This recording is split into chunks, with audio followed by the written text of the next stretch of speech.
Halo, assalamualaikum warahmatullahi wabarakatuh. Kenalin, aku Uus dari Pocket Nihongo.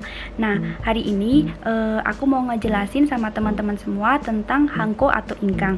Nah, di Jepang tuh apa sih hanko? Hanko, ingkang itu apa sih? Pasti di sini tuh teman-teman yang udah pernah ke Jepang pasti nggak asing lagi dengan istilah hanko atau ingkang ya.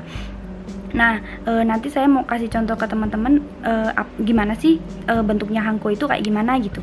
Nah, hanko itu dia itu seperti tanda tangan ya. Nah, kalau misalkan di Indonesia atau di negara-negara lain mungkin yang bisa mengesahkan suatu dokumen itu tanda tangan. Nah, di Jepang itu orang Jepang itu jarang pakai tanda tangan, sign itu jarang di sini. Nah, di sini itu pakainya itu hanko. Hanko itu bentuknya itu bulat kayak gini dan itu tuh ada tertera nama kita masing-masing ya. Misalkan nih nama aku Uus gitu.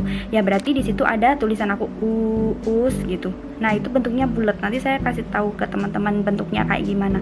Nah, terus biasanya itu kenapa sih hanko itu bisa sah gitu di Jepang itu, kenapa cuman di stempel pakai hanko aja itu dokumen udah sah gitu. Nah, karena hanko di Jepang itu dia itu didaftarin ke kementeriannya di sini di kantor pemerintahan di Jepang. Jadi itu tuh udah pasti sah ya.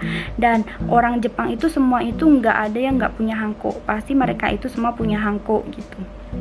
Pasti teman-teman yang udah pernah kerja di Jepang juga pasti udah dibikinin juga sama perusahaannya gitu hanko, buat misalkan nih ada setiap setahun sekali kan kita kan di Jepang kan harus memperbarui dokumen-dokumen kayak gitu kan setiap 1 tahun sekali. Nah, itu juga perlu hanko, soalnya itu dokumen itu harus ada hanko kita biar sah kayak gitu. Istilahnya itu ya kayak tanda tangan lah kalau misalkan di Indonesia kayak gitu. Jadi kalau misalkan dokumen yang ada tanda tangannya kan udah pasti dia itu legal gitu kan. Nah, di Jepang pun sama, dokumen yang ada hankonya udah pasti itu dokumennya legal seperti itu. Aku kasih contoh ya ke teman-teman ya hanko tuh kayak gimana.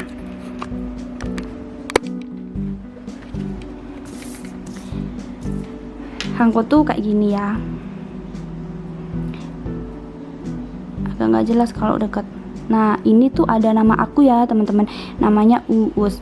Nah, terus ada 2 tipe hanko tuh. Ini yang terbuat dari kayu ya, dan ini tuh biasanya itu harus pakai sunika kayak gini. Jadi pakainya itu gampang banget. Misalkan kayak gini ya, terus langsung aja dicapin kayak gini. Nah gitu. Nah, ini jadi kayak gini. Jadi kalau misalkan udah kayak gini itu udah pasti ini dokumennya resmi gitu. Nah, contohnya tuh ya, misalkan tuh dokumen di Jepang itu biasanya kayak gini nih. Misal ini bukan dokumen ya, ini contoh aja ya. Nah, misalkan kayak gini. Ini kan ada tulisan dia di sini tuh kayak gue suku nama. Nah, ini nama aku tulis Uus. Nah, terus biasanya itu di sini itu ada kanji seperti ini ya. Nah, ini biasanya buat mengecap hankonya nih. Nah, kayak gitu. Nah, jadi kalau misalkan udah kayak gini udah pasti itu dokumennya itu sah. Dan ada contoh lagi hanko yang seperti ini. Nah, ini kebetulan punya teman saya ya,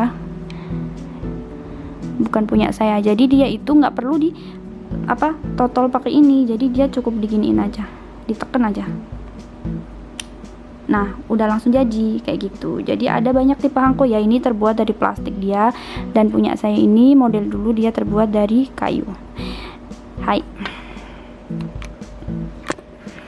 Ya, jadi kayak gitu minasang. Terima kasih yang udah lihat video saya. Next saya share lagi yang lebih bermanfaat lagi buat minasang. Wassalamualaikum warahmatullahi wabarakatuh.